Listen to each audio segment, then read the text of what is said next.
Hi team, how's it going? Welcome back to a new video. So we're looking at US Army training in respirators and tear gas or CS gas. Very good video, I reckon. I really always enjoyed this training. Well, I didn't at first, used to hate it, but very interested in see sort of how they do it, what they look like, and I can sort of talk about my experiences. Let's go.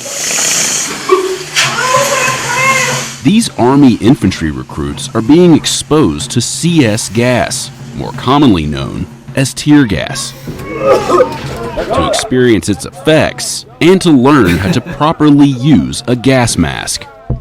Here at the Maneuver Center of Excellence inside the Fort Benning military base near Columbus, Georgia, this so-called gas chamber is used to train recruits in CBRN defense, which stands for chemical, biological, radiological, and nuclear. Let's make it happen. It's a part of basic combat training that these recruits are lucky enough to get out of the way early. This particular group of recruits was in week 1 of training. So as you just saw then, they've got their chin straps undone. I remember on the first helmets I think I got issued the Mark V. You had to have an extension, I believe. You had to get a bit of string. So basically all our helmets, when you first got into training, you had a bit of paracord, tied it, burnt it so it never come off, and then that's how you'd be able to use it. So you had a little bit of like a loop of paracord. And then the Mark VI was the same. Now I believe the Mark VI had an extra button, so you were able to attach it, so you didn't have to do that. And then you got the newer helmets, so the Virtus, and they had an extension that you had on the back. You know, you just attached it to your helmet somewhere so you can extend it. So you always had your helmet done up, so if you're in a combat situation, you didn't have to worry about helmet falling off. I know Americans don't always do their straps up anyway, but because we always had to have our straps up, we had to have some sort of extension for when you had your respirator on. Training. Recruits wear this M50 Pro mask, which can protect soldiers from lethal chemicals.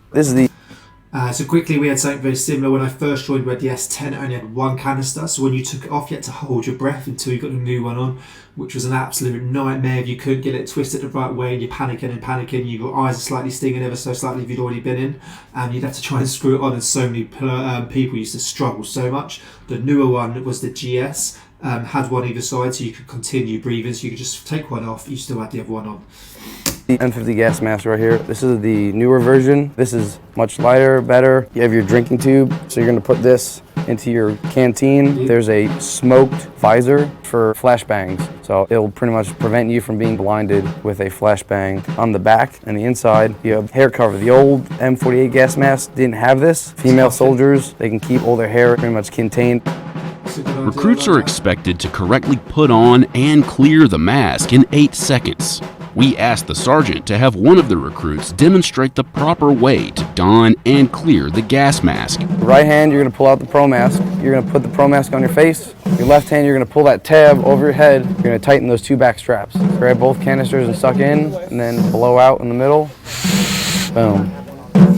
So for that to happen, as you saw, the respirator would have been packed a certain way in its haversack. If it's not packed in a certain way, you can't don it in time, you can't get it on in time, because it just won't go over your head because the straps will be all over the place. Always make sure it's packed in a certain way. We were not allowed to film inside the gas chamber, but Fort Benning provided this footage of a different group of infantry recruits to show what it's really like inside. The instructor burns CS tablets, which creates the gas. The recruits do some light exercises, like rolling their heads in a circular motion and running in place. Then they break the seals of their masks, raising them to the bridge of the nose. They're gonna break their seal. Usually they sign up with their last name and their social security number, and then they're gonna reseal their Pro mask. Then comes the hard part. They're instructed to remove their helmet. Then, they fully remove their masks. With their masks off, the recruits must fully recite the soldier's creed.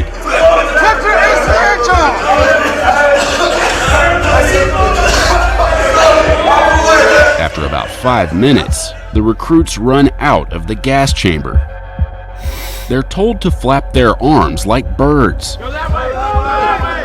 I remember doing that. So in the British Army, you have to sort of reel off your number, rank, name in a nice, calm manner. And one lad, he just couldn't do it. Panicked, then fell on the floor with his mask still not on correctly right next to the CS tablet. So he's panicking, he just got all his CS smoke going into his face. And sometimes they just wouldn't let you out. They'd block the door and they wouldn't let you out until you actually got it right on the respirator on correctly. You know, you'd have snot coming out your eyes, your nose, you're dribbling at your mouth. It's absolutely horrendous. Some people really do not take to it, and then there's actually some people completely immune to it and it doesn't affect them. The flapping is intended to remove excess gas from their uniforms. Effects of exposure can include intense burning in the eyes, throat, and on the skin, and profuse discharge of mucus. So many people come out. According to a drill sergeant, the effects start to subside after about 4 minutes. Oh yeah. The first time it's going to hit them pretty hard. They're kind of going to lose their bearing a little bit because your body naturally goes into survival mode. So that's exactly what CS is for. So this is just breaking the ice a little bit, getting their confidence up. With this training, you're wasting my gas, hurry up! They'll be effective under pressure and chaos. Yeah, they used to put us under pressure sometimes. You'd send us like put your respirator on, full suit, and then you'd have to do a 400-meter run. I remember one time they wanted their chamber clearing out after the last team had gone in, and we completely didn't think. They got 5 of us to volunteer, and then we ran in there without our respirators on to sweep up, not realising that it's obviously CS that gas still in there, and it just hit us. It's so hard, but you do get used to it. I remember after a while I was used to it, and then when I was a trainer, instructor at Airborne, I would go into the chamber without a mask on, do press-ups, etc., just to show the recruits that you can start to adjust to it, and it doesn't hurt as much as you think. Hope you enjoyed that video, found that very interesting. Let us know what